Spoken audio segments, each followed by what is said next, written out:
안녕하세요. 오랜만에 뵙습니다.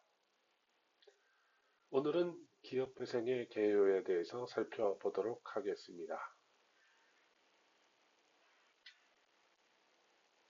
먼저 지적할 것은 기업은 회생하지 않는다는 진실입니다.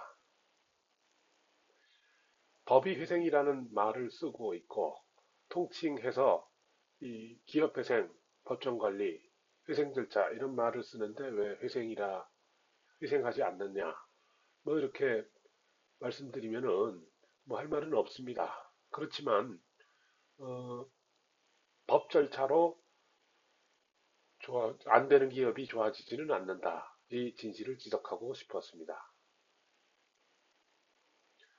제가 자주 의존하는 책 마지막에 나오는 표현입니다. 법률은 법 외의 문제를 치유할 수 없다.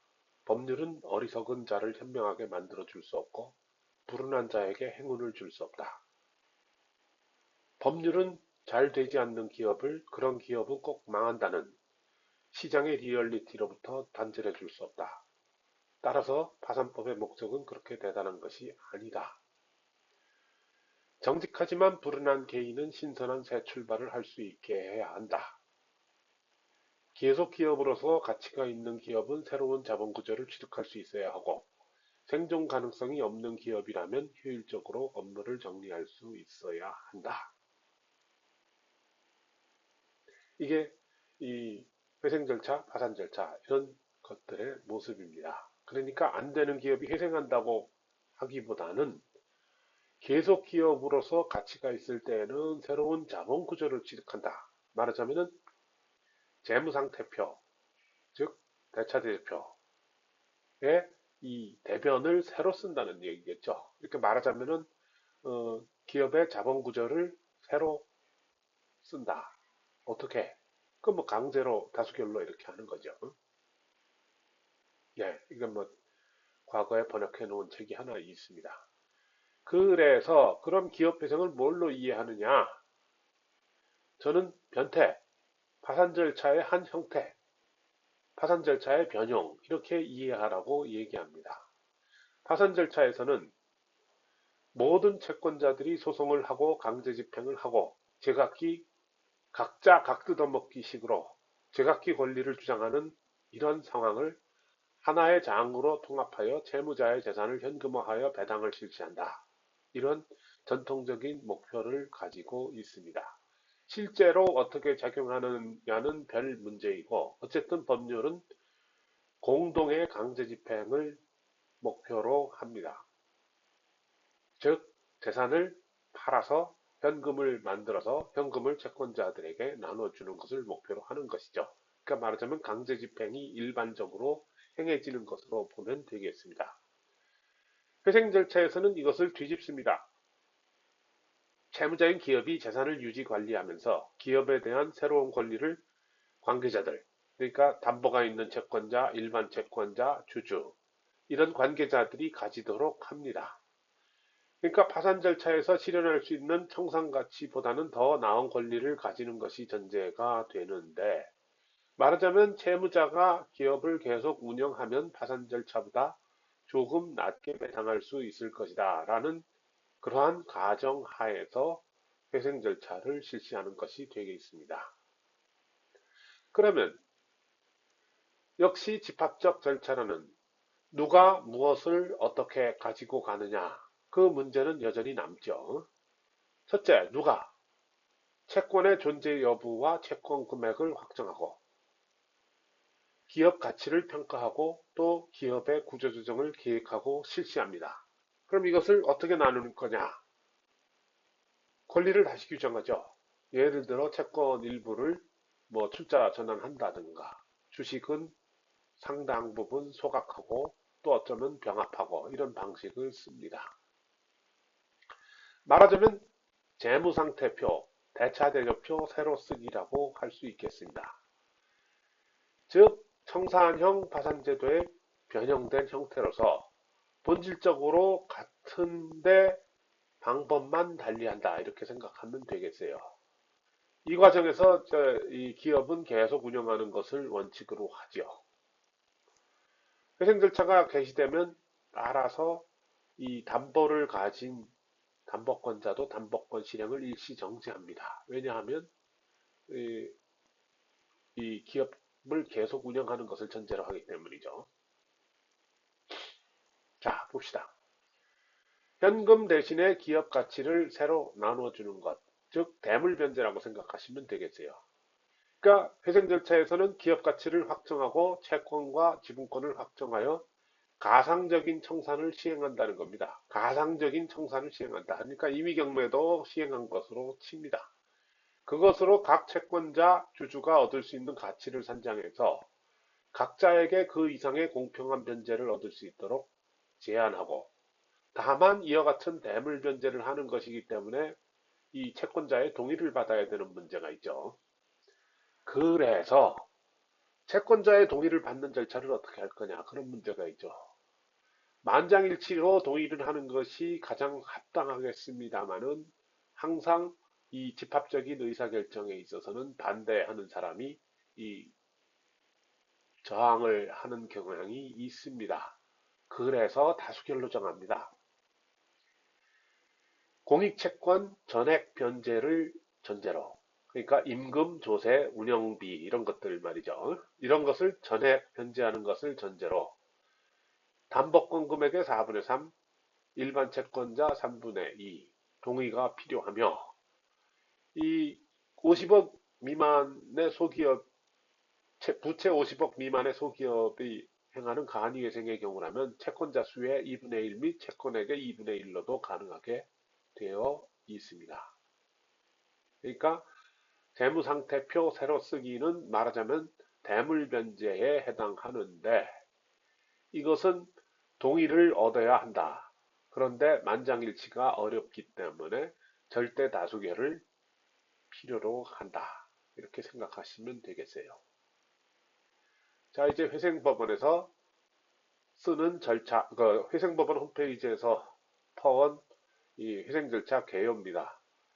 회생절차 개시 신청을 하면 법원이 심사를 해서 결정을 내려서 이 절차를 실시합니다. 절차에서는 채권을 조사하고 또 재산 실태를 및 기업 가치를 조사하고, 그러니까 즉 누가 무엇을 가지고 가느냐를 하는 것이죠. 그래서 이제 관리인이 이 상황을 관계인들에게 보고하고 또는 뭐 이걸 적당한 방식으로 통지하기도 합니다. 그 다음에 이 관계자들, 대부분은 관리인이 해요. 관계자들 누구나 이제 회생계획안을 제출할 수 있는데, 이 회생계획안을 이제 심리하고 결의를 합니다. 그래서 관계인 집회에서 이제 하고, 그때까지 이제 채권이나 뭐 다른 주주권이 신고가 안 돼 있던 게 있었으면은 그것도 이제 추후 보완 신고를 받아서 이제 특별조사기일을 뭐 같이 합니다. 그래서 이 요건을 갖추면 회생계획이 인가되고 회생계획이 수행하고, 이렇게 하다가 이제 종결되는 뭐 그런 경향이 있고, 이 회생계획이 인가받으면 어떡하느냐? 그냥 원래 회생 절차 폐지가 되기도 하고, 폐지가 되면은 뭐 파산으로 가기도 하고 안 가기도 하고 그렇습니다. 회생 절차에서 파산 절차로 이행하는 경우가 과거에 상당히 많았습니다만은 최근에는 바로 종결하는 경향을 보이고 있습니다. 자, 그럼 회생 절차에서 이것이 원래 법률에 나오는 그러한 전형적인 경로를 따라가지 않고 회사를 정리하는 방식으로도 많이 쓰입니다. 그래서 최근의 경향이라고 굳이 말씀드린다고 하면은 M&A 및 이 부실태권 투자가 이제 회생 절차에서 이루어지는 경향이 많습니다. 즉, 회생계획의 인가로 권리를 변경한 후에 M&A를 장려하는 경향이 있습니다. 사실 본래의 회생계획을 이행할 확률은 매우 적습니다. 일종의 낙인효과가 있어서 영업이 잘 안 돼요. 그래서 절차를 조기 종결한 후 필요시 다시 회생 절차를 진행하는 방식으로 가기도 하고, 또 M&A를 거쳐서 또 하기도 하고, 또 종결 파이낸싱이라 그래서 돈을 빌려다가 기존 회생 부채를 싹 갚아버리고 바로 하는 경우, 그 바로 정상적인 기업으로 거듭나는 경우가 많습니다. 두 번째는 이제 M&A를 시행한 후에 회생계획을 인가하는 경우가 있습니다. 이런 거를 인가전 M&A라고 흔히 이야기를 합니다. 정자 또는 차익 또는 이 두 가지 복합을 통하여 자금을 확보한 후 회생계획을 의결하는 겁니다. 그러니까 이 채무자인 회사가 이제 빚 없는 새로운 깨끗한 회사로 태어나면서 새로운 지배구조를 확보하는 것이죠. 그래서 이 경우 인가에 실패하면 돌려주고 청산하는 걸로 되어 있는데 보통 영업양도를 많이 실시하지요. 그렇게 되면은 어찌됐든 간에 M&A가 되면은 회생계획이 가결되든 가결되지 않든 하여튼 이 기업을 양도하는 데에는 별 지장이 없다. 이렇게 가정하셔도 무방하겠습니다. 심지어는 M&A가 된 경우에는 반대를 무릅쓰고 강제로 인가하는 경우도 종종 보입니다. 왜냐하면 이 기업이 기업 활동을 계속 지속한다는 것은 나름대로 이 사회적 역할을 하기 때문이라고 볼 수 있을 것 같습니다. 세 번째는 이제 회사 분할, 영업양도 등 시행을 하고 청산하는 경우입니다. 요즘 많이 쓰이죠. 그러다 보면은 이제 회생 절차가 파산 절차와의 구분이 모호해지고 통합되는 경향도 볼 수 있겠습니다. 특히 뭐 유통기업이라든가 이런 기업들은 전국 각곳에 이제 부동산이 소재하고 있는 경우가 많지요. 이와 같은 그 유통기업을 청산하려고 그러면은 각 개별적으로 경매를 해야 되고 여러 가지 비용이 많이 듭니다.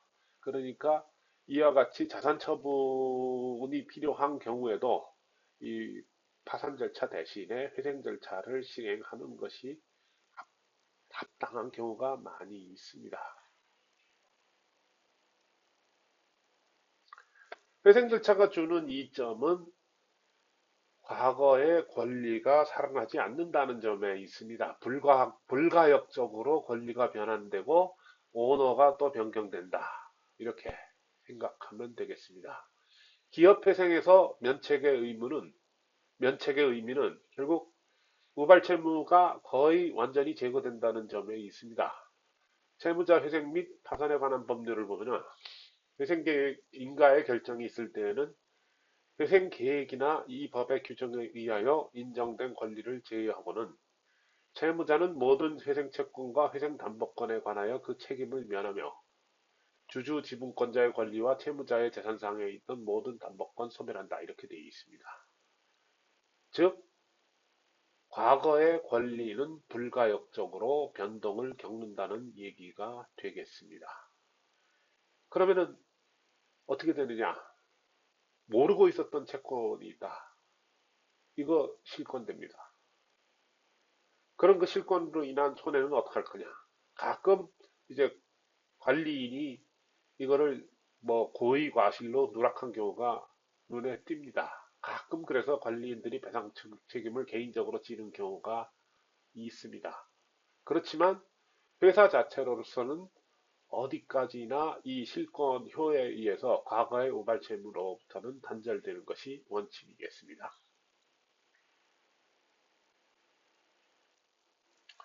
그래서 법인 파산이냐 기업회생이냐 선택을 뭘 해야 될 거냐 하고 상담할 때에는 저는 뭐 절차의 본질은 별 차이가 없다. 법인 파산에서도 영업양도 가능하고 기업회생에서도 청산이 가능하다. 이렇게 말씀을 드려요. 다만 누가 재산을 관리할 것인가의 차이가 있을 뿐이다.